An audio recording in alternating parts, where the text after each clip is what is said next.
Hello, everybody. Welcome to this edition of Mr. J's Geek Corner, place where we talk about everything and anything that is geek, whether it be movies, TV, comics, or video games.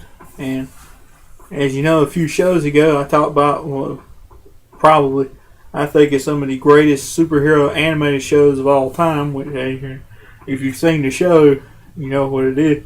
I would just go ahead and say it. It was I thought that number one was on that list was Batman animated series.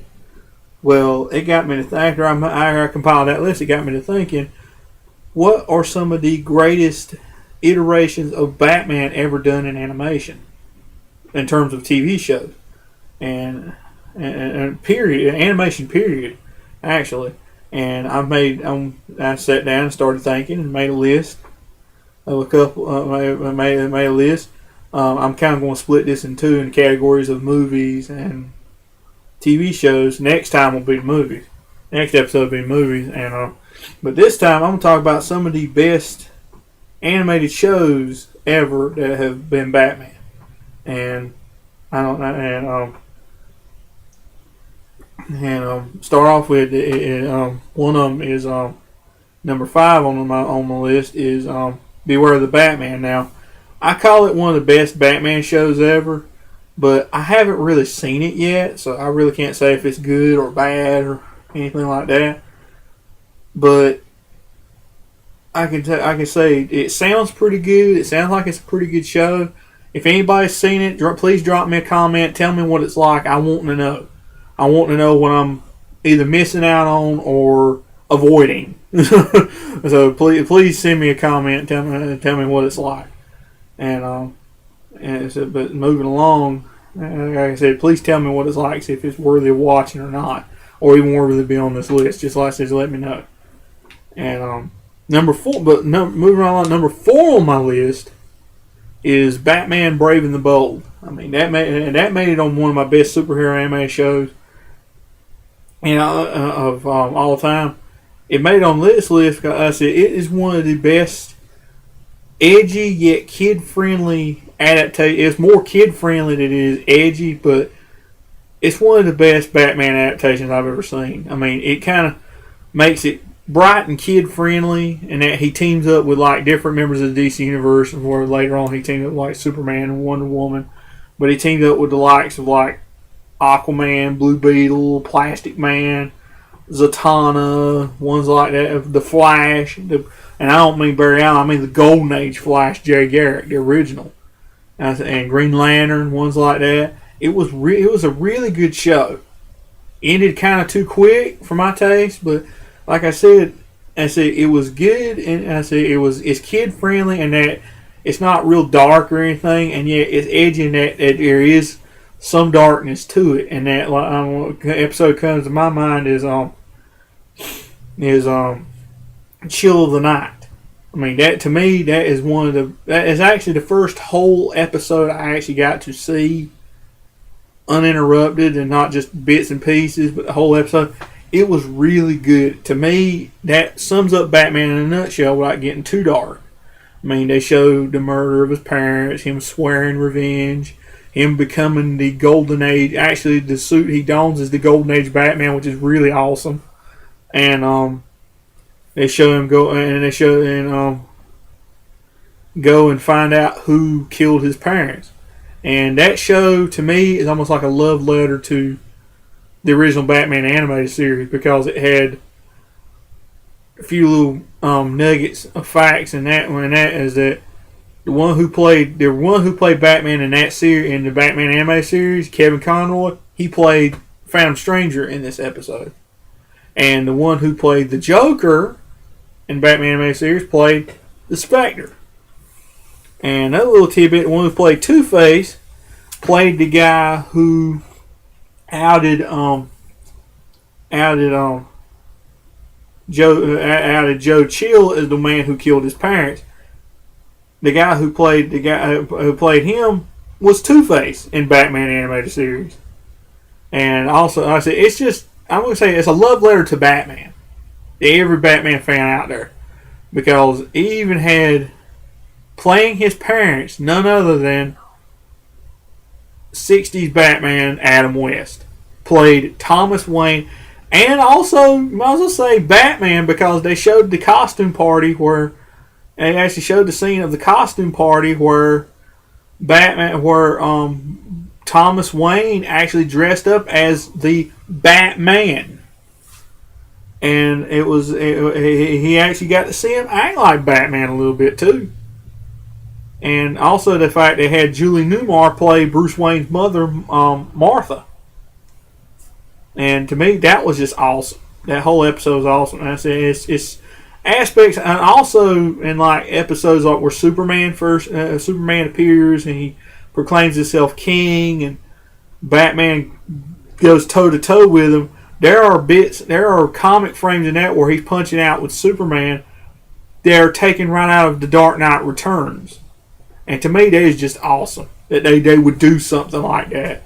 And I mean, it's so awesome. And like I said, it's kid. Even though they're kind of gearing it towards a younger audience, even somebody as old as me could enjoy that. It's not so kidified enough. It's not so, I guess you could say, dumbed down for kids. I hate to use the term dumbed down, but it's not kid friendly so much that an adult thinks that it's silly or too childish. Even an adult hardcore fan like me can enjoy it. That shows you they did something right. If even something targeted at a young audience could be good enough for somebody like me to enjoy, you've done something right. Where fans of all ages can enjoy it, even though they're getting it for young audience. Even fans as old as me could enjoy it. It's just so it's abundant with history, a lot of history. To me, it reminds me a lot of. To me, it almost seems to be taking place on Earth 2, which I love. I love the Earth 2 universe, the classic Earth 2 universe. Anyone, like I said that I love that universe, and I'm glad. It seems to me like it takes place in that universe. And maybe that's why I like it so good, because it takes place in a universe. I just love that show. I love that show. And that's how it made number 4 on my list. And number 3 on my list is one I mentioned before in the animated series one, Batman Beyond. I mean, I've said it before. In the beginning, I wasn't a fan. The first episode was really good. And as you already know, I've made it well known, my favorite episode would have to be the JLU episode where you get to see Superman again. Superman in the future. And to me, that's just awesome. And another one of my favorites of that series would have to be where you see Batman don the suit again to help Terry go up against Ink. And Ink is captured and everything, and he's forcing Bruce to come there. And what should Bruce come whipping out under his suit? Out under his trench coat? A Batmech suit. The very same one that they set up earlier in the episode as being like put a strain on his heart. And it's supposed to give him like hyper endurance and everything. And like superpower, almost superpowered endurance. And it said it put a strain on his heart. Which basically, that's why he had heart problems. But it's just so awesome to see him as Batman again. It's some big mechanical armored suit. It's still Bruce Wayne, elderly Bruce Wayne, coming out of retirement to help Terry. And to me, that's what made that so awesome. Like I said, it had its moments all throughout the series. I said, though I wasn't a big fan, but it was still a good show. It still connected and tied everything together. Especially when they tied it together with the Justice League Unlimited anime series. They showed in the future Terry was an adult, he was Batman and everything. To me, that's really awesome. And that's what made me really like Batman Beyond, when it did little aspects like that, like connect all the pieces together. And to me, that made it all awesome. And that's why it's number 3 on my list. And number 2 on my list, which is another one from the best superheroes list, is The Batman. To me, this is as close as you're going to get to being in the 90s. I mean, you could tell they tried to gear this for a younger audience. Not as young as Brave and the Bold, but you could tell they were trying to gear it for a younger audience. some of the like a little bit of aspects of camp. Batman had a little bit of a sense of humor, stuff like that, but it was still had the feel of Batman the animated series. I said there are a few episodes. I'm gonna admit there are a few episodes in this series that were obnoxious, particularly the fact they used Joker and Penguin in about every other episode, and which is pretty self-explanatory of why they're so bad. But like I said, but on the whole, it was a good show. It was a really good show, well written. It wasn't stupid or silly or goofy, trying to resurrect the '60s. Though you could feel a little bit of flair of that. Like later on when they had Batgirl in the show and Robin in the show, they changed the theme music to almost sound more of almost a rock, kind of a rock '60s kind of. Almost trying to sound a little bit like a twist of a '60s James Bond, '60s kind of a James almost like James Bondish version of the old '60s Batman TV series thing. Oh, nobody's singing in it, and to me that was a good move. And also the fact that Batgirl's outfit looked a little like almost a little bit more of a girly version of the original series of the Batman series, the '60s Batman TV series Batgirl costume. I mean, it looked like a cross between Batman and the '60s Batgirl. I like that, and also the fact that Robin was Dick Grayson and he wasn't old; he was a kid, as he should be. I like that a lot, and Batman, even though he looked like he had a peak at her face, still reminded and shorter ears, it still reminded you of watching Batman animated series. It looked like his costume the way it was and everything. And a lot of the homages they did in that, like I said, they did their own Dark Knight Returns homage. And that Batman looked the size of Hulk near about, and they had Dick become Nightwing, and Barbara was Oracle and all that stuff and everything. And then, of course, in the latter seasons when they started when they brought in the Justice League. I mean, no Wonder Woman, but still awesome. I mean, the fact that you still had Superman and Batman and Martian Manhunter and Green Lantern and Flash and Green Arrow and Hawkman. I mean, sure, no Aquaman and no Wonder Woman, and particularly no Wonder Woman. But still, it was still the Justice League. It's still awesome. And of course, in my book, when you bring Superman into it and you do it right, it's awesome. It's just awesome. And the fact that when they brought in, they started bringing in ones from Metropolis, they used Superman. They used the actor they used in that. It was a Superman from the Justice League and JOU series instead of Tim Daly. Unfortunately, they can't get him back, but hey, George Newbern's just as good because like I said, it's somebody you know. It ain't a completely different guy playing Superman. And it's George Newbern playing from Justice League and JLU playing Superman. And the fact that they got Dana Delaney and Clancy Brown to play and from the original Superman anime series to once again play Lois Lane. And they were also in Justice League and JLU to play Lois Lane and Lex Luthor in this series. That was just awesome. That was just awesome. I mean, like I said, that's just, it was just, to me, it was just gravy. It was just awesome. I love, like I said, everything about that series except the fact that they overused. The only thing's wrong with that series, they overused Joker and Hal and Penguin and Hal. That's the only two things wrong with that series. Other than that, it was a terrific series. And I'm going to say it right now, I have every season in my DVD collection. I have all 5 seasons, though it should have lasted longer. It was awesome. And I said it should have lasted longer than that. I have all 5 seasons. I enjoy it every time I watch it. And I said, and that's why it made number 2 on the list. And as if y'all didn't already know by now, number 1 on my list is Batman animated series. The one who, if it weren't for this series, there wouldn't be the Batman. There would not have been Batman Beyond. There would not have been a Batman Brave and the Bold. There wouldn't be Beware the Batman.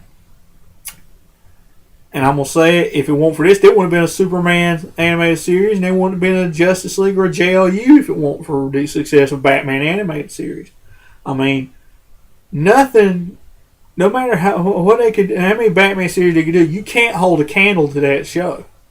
Just like if they try to do a revision of Superman animated series, you almost can't even do justice to that. I mean, there's ways you could probably do it better with more villains and everything, but like I said, you just can't hold a candle to the original that started everything.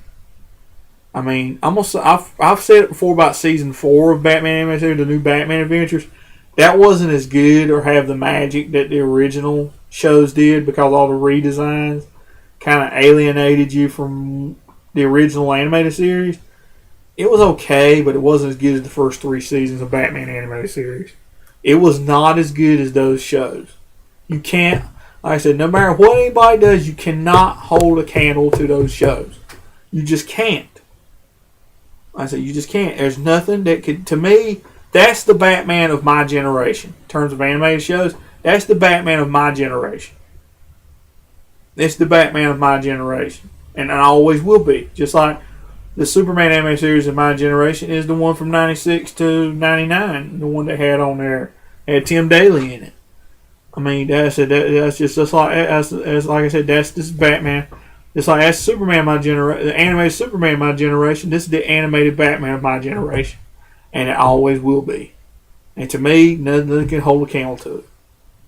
And that's why it will always be number 1 on my favorite list of Batman animated shows, or even animated shows, because nothing, not even the Superman animated series, can hold a candle to it. It just had its own magic to it. And I'm going to say it, had they picked Superman to go into that series, it might would have even been better than it turned out being. It might have been even better. I'm not bashing the Superman animated shows. It was a great show. But that's it. Had they introduced it during that animated series, it would have been even better. Had they done it in that era and that style animation, it would have made it even better than ever before. It would have made it even better. But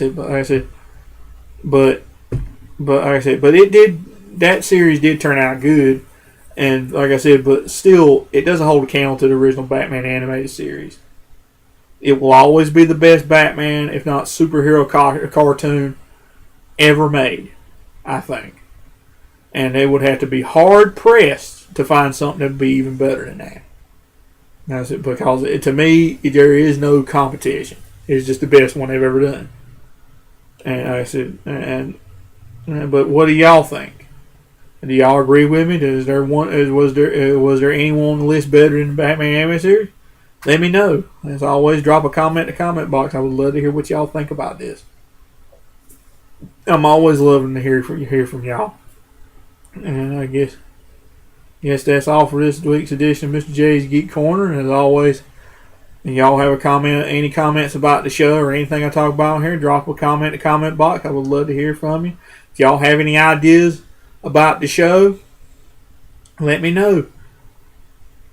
Let me know. As I said, let me know. Drop a comment box. I'm always looking for new, fresh things to talk about on here. I would love to hear from you. I would really, really love to hear from you. I would really love to hear from you. I'd love to hear your ideas. I said, just drop me a comment. I would love to hear from you. And I'll see y'all next time.